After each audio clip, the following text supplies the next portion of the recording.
pengennya jomblo terus. Tapi tiap kita mau jalan ada yang nemenin. Ada yang Pengennya kayak seperti itu dulu ya. Anda kurang ajar sekali kayaknya ya.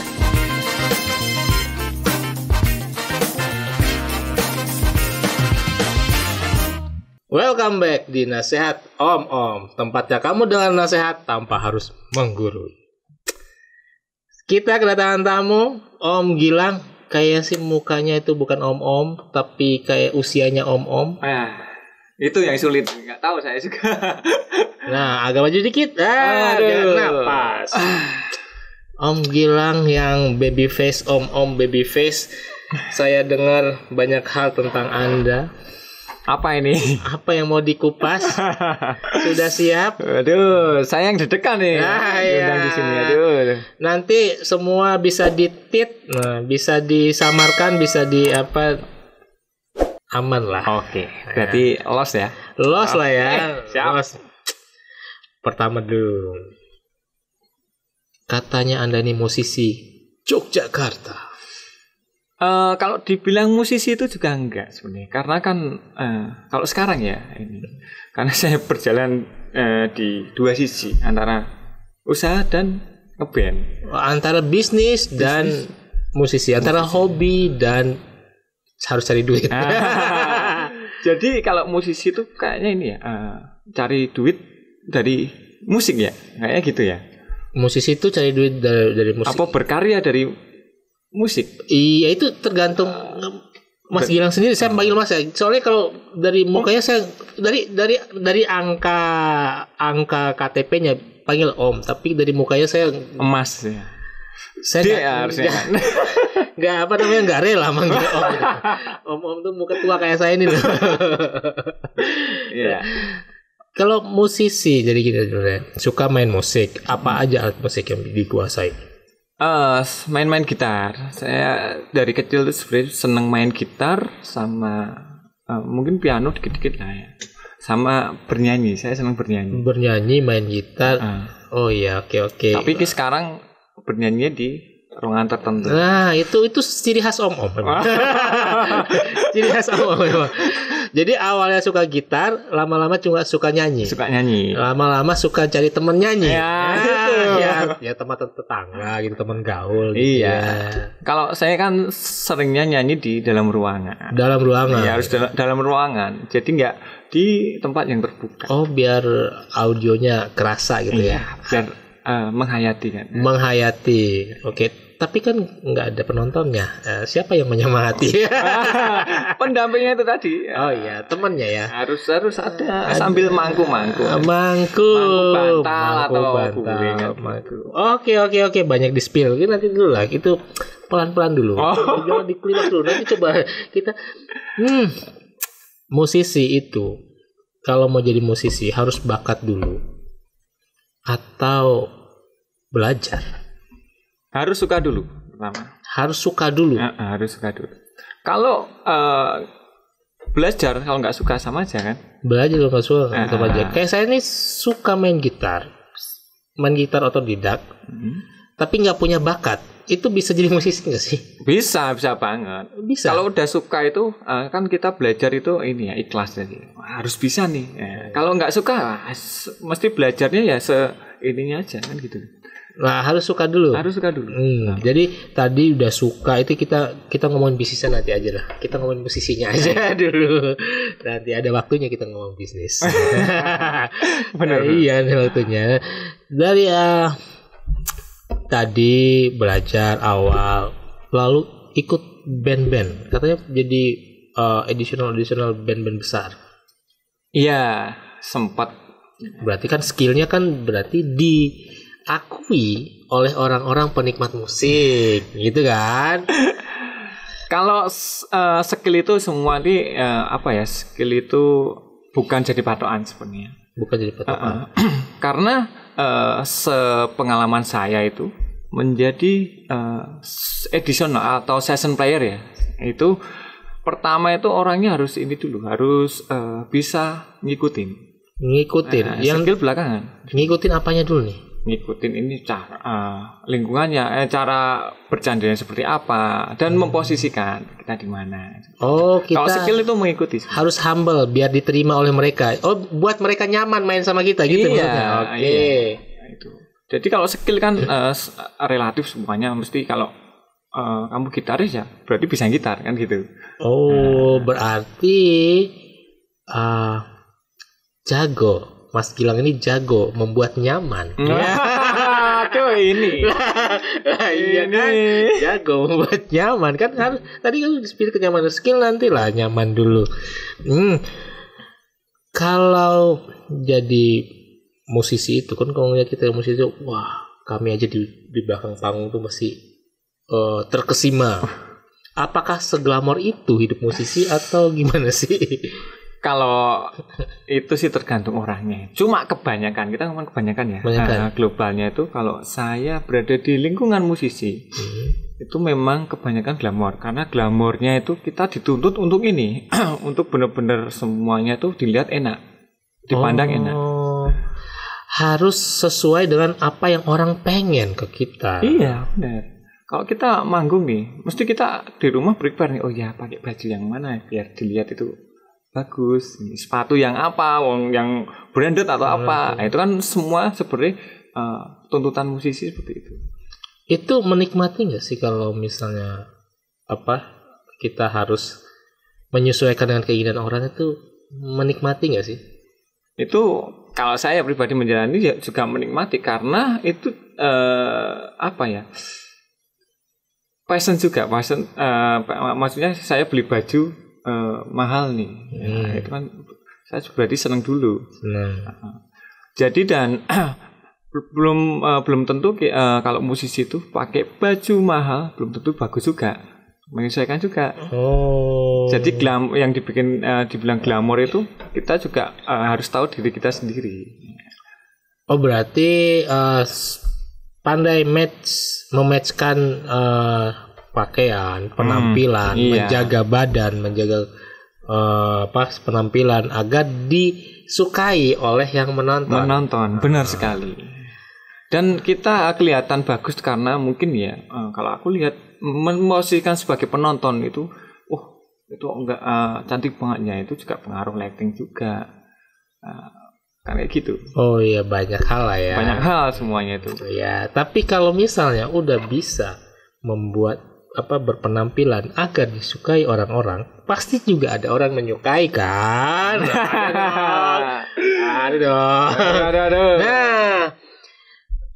Nah, gimana sih kehidupan pergaulan musisi itu? Di belakang layarnya apakah mereka sehumble itu atau pasti ada ngefans dong. Mas Gilang ngopi dong. Itu tuh yang penting harus belajar memanage ini, memanage orang yang kita sukai harus dimanage. Orang yang kita sukai harus dimanage. Gimana? Itu kan sulit kan itu. Susah. Sulit itu. Membuat orang menyukai kita aja itu kan lumayan susah. Tapi lebih suka lagi banyak orang menyukai kita, dan kita bagaimana ya harus memanage itu. Gimana harus menyikapinya? Memanage apa memanfaatkan peluang? Itu kita memanage dalam artian kan orang yang suka sama kita tuh random ya. Random dalam artian nih ada yang tipe kita, ada yang bukan tipe kita, kayak gitu kan. Ya gimana caranya kita memanage? Oh ini tipeku banget nih. Kita kalau biasanya nih musisi ini ya, wah oke nih kita briefing nggak di briefing aja dia udah mau sama kita.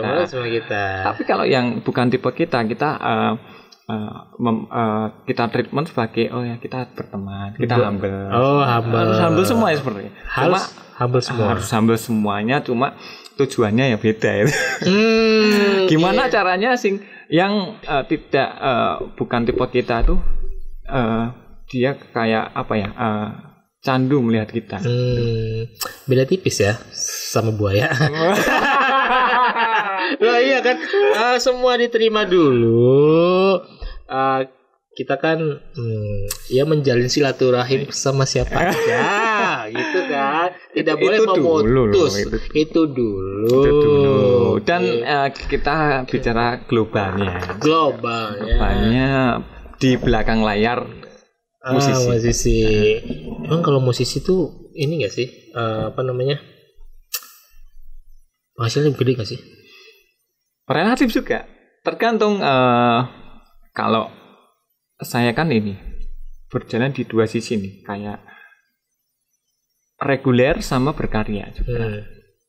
Jadi kalau berkarya itu juga gamblingnya, kita bikin lagu itu lagu apa enggak?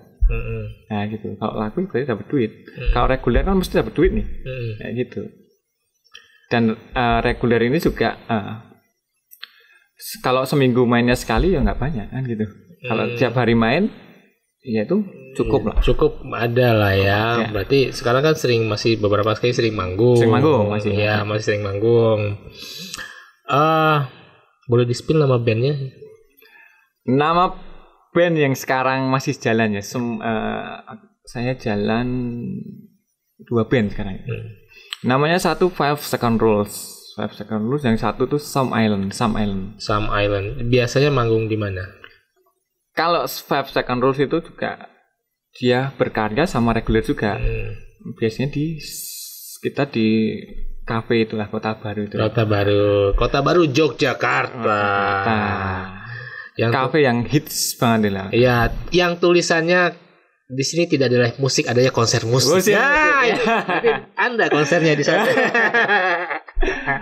Jangan lupa setiap Rabu dan Sabtu kalau kalian ke kafe di Kota Baru Yogyakarta, di situ kamu bisa ngelihat skill dan penampilan. Jangan dilihat skillnya, dilihat penampilannya. Iya. Katanya selain skill gitar, ada skill lain. Sekarang skill musik. Ya tadi kan skill bisnis gitu kan. Ya. Nah, kita lihat dulu tantangan ini sekarang kan. Di era sekarang itu kan dulu waktu zaman saya kecil atau masih zaman saya muda itu, musisi itu harus punya effort yang besar sekali, kayak harus buat lagu, demo, terus recording, terus harus ke label, harus ke sana. Itu kan banyak sekali effort yang dilakuin. Tapi tidak semua orang bisa kan? Makanya mungkin ada yang kalau pengen nerusin jadi terkenal gitu kan, ada. Tapi zaman sekarang kan siapapun bisa, dan channelnya banyak. Dari YouTube kayak gini, medianya banyak. Tergantung kita punya mau distribusin kemana, mau yang nikmatin siapa. Apakah itu tantangan di mana seperti peluang atau apa namanya, istilah tanda kutip persaingan musisi itu semakin keras di zaman sekarang? Kalau sekarang sih ya, kalau dibilang semakin ini ya, persaingan semakin ketat tuh emang karena semua orang itu sekarang medianya banyak, mau di YouTube mau di mana. Kalau dulu kan mungkin zaman saya awal-awal ngeband tuh masih saya generasi 90-an ya. Jadi masih berarti sama kita itu sebenarnya. Umurnya tuh beda-beda tipis, tapi mukanya tuh kok bisa beda jauh, itu yang saya. Ya, dulu kan medianya itu cuma apa ya? Malah cuma radio kan? Iya, radio. Sekarang ada YouTube, ada Spotify, ada internet semakin merajalela, dan semua musik-musik baru tuh banyak banget sekarang yang naik itu. Musik-musik genre baru, apalah ini sebutnya genre pop apa dulu kan artinya pop alternatif. Sekarang kan genre banyak banget, ada pop ini, pop dangdut, pop kan gitu kan. Terus semua orang sekarang bisa berkarya di mana aja dan bisa rekaman di mana aja. Dulu kita harus rekaman harus di studio kan. Sekarang di rumah pun udah bisa rekaman. Dan sudah bisa mendistribusikan lagunya ke semua platform digital. Iya. Nah, itu persaingannya di situ. Dan sekarang juga persaingan ini aja, persaingan link juga pengaruh juga. Link itu kita kenal sama siapa yang bisa membawa kita kemana gitu ya. Tapi yang paling penting, yang sulit, yang apa ya, yang nggak ada saingannya itu cuma pengalaman.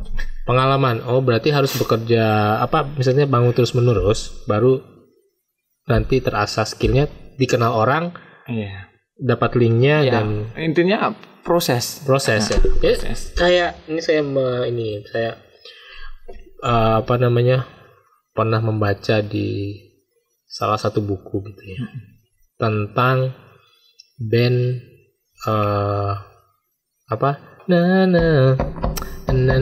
ayo tebak lagu yuk.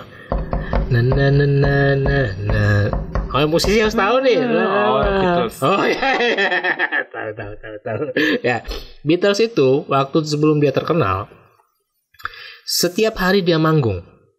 Dan dia manggungnya itu di bawah di basement suatu cafe. Jadi dia itu untuk mengasah skillnya tuh dia setiap hari manggung hampir setiap hari, lalu baru dia bisa jam terbangnya 10.000 jam. Mengejar 10.000 jam manggung, baru dia menjadi expert, baru dia menjadi seperti sekarang. Orangnya tahu kan, kalau musisi kan taunya, wih langsung kayak dewa, terkenal, aku pengen kayak gitu. Gak lihat prosesnya. Ya, aku kayak Sheila on Seven, di Jogja sampai sekarang masih eksis di ini konser-konser. Tapi nggak lihat di belakang layarnya, di mana mereka berdarah-darah untuk konsisten melatih itu performance panggung, sama ini internal bandnya juga itu pengaruh juga. Jadi saya pernah mengalami fase setiap hari ketemu sama sama teman band ini. Kita berempat nih. Setiap hari ketemu terus main, itu rasanya kayak kita single sidik wae wis nesu. Gitu. Itu fase apa intinya? Fase yang bosen banget. Main Rocky terus, mainnya sama ini terus. Dimana ketemunya sama orang itu aja setiap hari. Lagunya itu aja. Nah itu dan memang tantangan terbesar musisi memang seperti itu kayaknya yang eksis zaman sekarang ya. Itu yang memicu konflik sebenarnya situ. Walaupun masalah kecil nanti gede itu. Kayaknya sih itu nggak cuma di nggak cuma di dunia musik, kayaknya di dunia apapun yang kita kerjakan, musuh utama kita adalah kebosanan. Siapa yang bisa melawan kebosanan, dia yang mungkin bisa lebih step ahead dibanding yang lain. Aku pernah dengar cerita tentang yang meninggal itu Kobe Bryant, pemain basket. Itu setiap hari dia latihan dribbling. Yang dribbling sama shooting itu kan latihan dasar bagi orang-orang ya, lebih bagian dasar. Tapi banyak yang lain jenuh latihan dasar, kenapa nggak latihan latihan apa? Tapi dia masih konsisten latihan itu.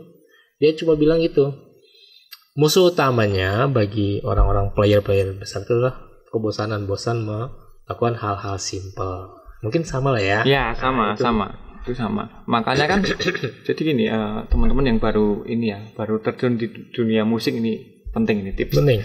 Intinya saya yang mengalami yang baru di fase ini aja udah kayak gitu, apalagi band-band yang terkenal nih. Kayak kita lihat band Indonesia siapa sih? Sheila on Seven, kayak Noah yang dia tur berapa puluh kota kayak gitu. Tiap hari ketemu orang-orang itu dan tiap hari mainan lagu itu. Dan mereka sampai sekarang masih konsisten. Nah, kan berarti kan ini intinya teman-teman yang baru terjun di dunia musik itu harus gimana caranya itu harus bisa mengolah ini bahasanya memanage rasa bosan dan dijaga komunikasi ini sesama sama anggota rekan bandnya. Nah, karena itu kita baik-baik saja, tapi teman-teman yang lain ini mungkin lagi sensi ya atau apa, kita nggak tahu kan. Kita ngomong dikit aja salah gitu jadinya kan.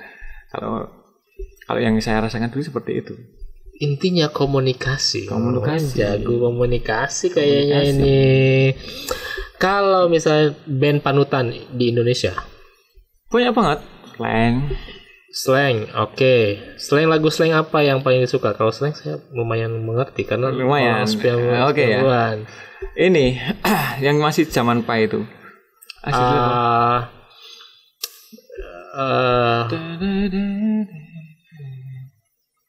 Kau datang padaku saat ku lupa. Gitu.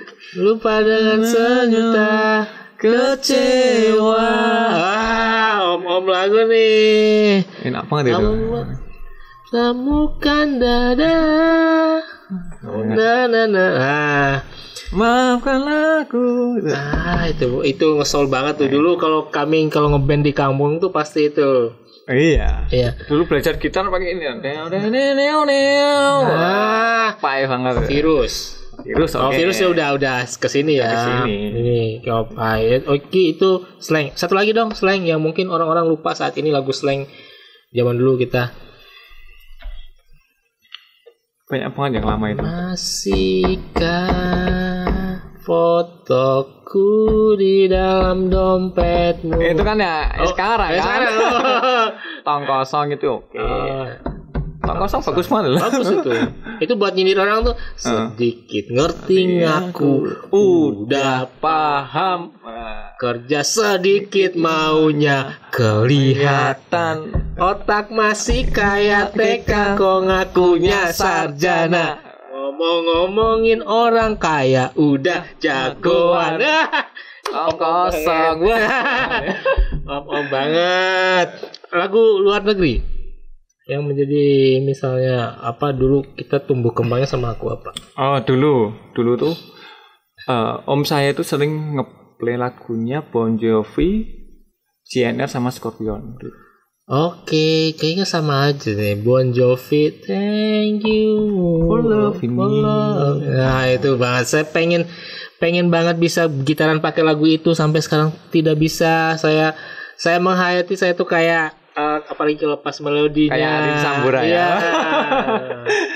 Nah, saya menghayati pura-pura aja gitu, tapi ya itu saya pengen belajar sebenarnya.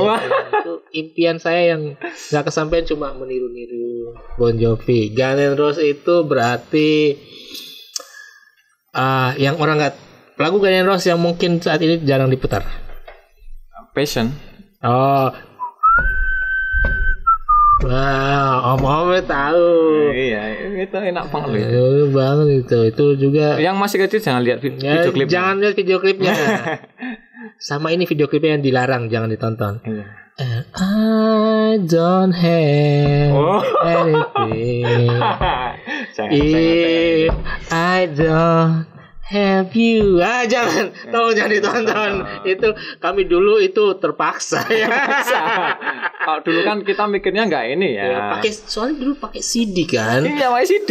Iya, nggak ada orang tua dibahas. Ada orang tua dimatiin. Oke. Itu untuk musik. Sekarang tadi kan merawat musik harus dengan komunikasi tim, berarti sama seperti merawat kekasih. Kalau Anda ini kan ya umur om ya, jam terbang tinggi gitu ya. Saya tahu mungkin banyak pengalaman. Apa sesulit itu memilih atau hanya ingin mencoba-coba? Tolong dijelaskan. Ya kalau itu sih ini ya. Kalau dulu nyoba-nyoba, kalau sekarang itu ketagihan. Enggak, memang musisi itu nggak bisa jauh dari perempuan. Nah, seperti itu sih.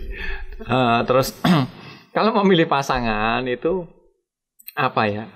Dulu sih ini ya, dulu pengennya jomblo terus. Pengennya jomblo terus. Tapi tiap kita mau jalan ada yang nemenin. Ada pengennya kayak seperti itu dulu ya. Anak kurang ajar sekali kayaknya ya. Kami tuh pengennya punya pacar. cari ditolak. Anda pengennya jomblo gara-gara kebanyakan. Ini gimana sih konsepnya? Saya punya teman loh sampai sekarang nggak punya pacar. Tapi dulu seperti itu, memang seperti itu. Dan ternyata dampaknya sekarang ya ini sulit untuk memilih pasangan. Karena sudah banyak merasakan, bukan kening, maksudnya banyak bertemu dengan banyak perempuan dan ngobrol banyak perempuan. Akhirnya mempertimbangkan tipe itu, wah sulit, susah. Ya semuanya sih gambling ya, tapi kita masih belum berani belum. Semua kan punya kekurangan. Iya. Tapi kita itu belum masa jodohku ini sih. Ya, masa jodohku ini sih. Nah, itu. Tapi ini mungkin besok ada satu titik yang aku harus menikah nih. Kayaknya harus itu harus dapat hidayah dulu. Gini ya, pacaran berapa kali sih kalau musisi itu? Kalau saya cuma pakai jari ini aja nggak lengkap sih. Ya sebagai orang biasa itu cuma sekali 2 kali gitu loh. Saya pacaran baru berapa kali? 5 kali paling. 5 kali. Yang pacaran yang kalau zaman sekarang kan yang ada status kalau di Facebook kan zaman dulu kan in relationship with 5 kali. Nah, kita kembali ke zaman sekarang namanya FWB. FWB berapa kalau musisi itu?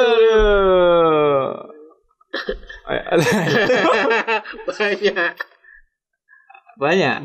Oh iya, itu. Sebenarnya kita tuh mau udah ini ya. Kalau dulu kan kita nggak mikir apa ya, nggak mikir ke depan kan. Jadi apa yang ada ya gas. Sampai akhirnya ada titik, kok udah banyak banget ya. Itu loh. Apa itu yang membuat Mas Gilang insecure untuk memilih salah satu karena udah tahu tipe ini, jadi akhirnya bingung memilih. Kalau misalnya di dunia marketing itu katanya ya, jangan memberikan konsumen itu lebih dari 3 pilihan. Kalau buat poster tuh jangan banyak-banyak. Ya. Kita kan mikirnya itu orang bakal nanti kan banyak pilihan. Enggak. Semakin banyak pilihan, otak orang itu confused, nggak mau banyak mikir, akhirnya menolak dan tidak membeli. Biasanya seperti itu, gitu katanya. Nah, apakah itu berlaku juga di musisi? Sebanyak pilihan sehingga saya bingung. Kalau dulu ya, kalau sekarang sih ini sih sudah mau nikah tapi niatnya yang belum ada kan gitu sebenarnya. Niat itu jadi yang saya bicarakan tadi, apakah ini jodohku ya? Nanti masih belum yakin apakah ini jodohku. Jadi belum bisa berani untuk memutuskan karena banyak di depan. Wah, kalau dia seperti ini nanti kalau ada masalah kayak gini. Padahal kalau sebenarnya kan semua orang punya kekurangan kan gitu kan. Belum dari kita sendiri belum berani gitu, untuk memutuskan untuk menikah, memilih salah satu gitu ya. Ini kalau boleh saran dari Om ini kan angkatan 90-an kan, kasih tahu Bang Napi dong. Bang Napi itu bilang kalau kejahatan itu bukan hanya karena niat tapi ada kesempatan. Mungkin sama juga dengan menikah. Kalau niat belum ada, kalau kesempatannya ada ya siapa tahu digas dulu. Aduh. Susah. Kalau lebih susah lagi, ini saya pernah istilahnya baca-baca buku katanya gitu. Kalau terlalu hidup di masa lalu, kita sampai kapanpun akan sengsara karena kita hanya memikirkan apa kesalahan kita masa lalu. Nah, tadi kan terlalu memikirkan masa depan. Iya kan? Yeah. Kalau hidup terlalu memikirkan masa depan, wah nanti itu hidup di masa depan itu juga sama seperti hidup di masa lalu. Kayak orang banyak cita-cita, akhirnya ini insecure, gimana kalau aku nggak ini. Padahal menikmati masa sekarang itu lebih indah. Nah, itu. Dan lebih indah lagi jika dinikmati berdua. Itu loh. Kalau kata Om sih gitu. Nah, mungkin nanti setelah ini setelah pulang dari sini istiqoroh ya. Iya. Tolong. Nah, untuk closing. Apa nih yang mau disampaikan ke audiens kita di sana, adik-adik ponaan gitu. Sebagai pengalaman musisi, Don Juan gitu kan, musisi sebagai musisi, Don Juan berkedok musisi gitu kan. apa yang mau disampaikan? Ini apa ya? Ya tadi untuk yang baru terjun di musik aja ya. Jadi teman-teman yang baru terjun di musik selagi masih muda, belum 30 ya. Dan belum menikah, nikmati aja dulu. Nanti nikmati, nakali ya sewajarnya gitu. Dan jangan lupa pikirkan masa depan, itu penting. Jangan hanya yang penting nikmati prosesnya, dan jangan mengeluh untuk prosesnya. Semua proses itu mesti ada hasilnya, benar. Betul. Apalagi ya? Apalagi mau ditambahkan untuk ini ya, untuk apalagi bingung aku ngasih saran ini buat teman-teman ini. Iya, dari pengalaman itu, dari pengalaman pahit saya. Oh, kalian jangan ikuti yang ini. Jangan ikutin, kalau jadi label jangan diikutin. Enak. Oke, terima kasih. Terima kasih sudah datang ke sini. Kita closing bareng-bareng. Apa? Om senang, Om bayar. Oh iya. Tidak pernah bayar.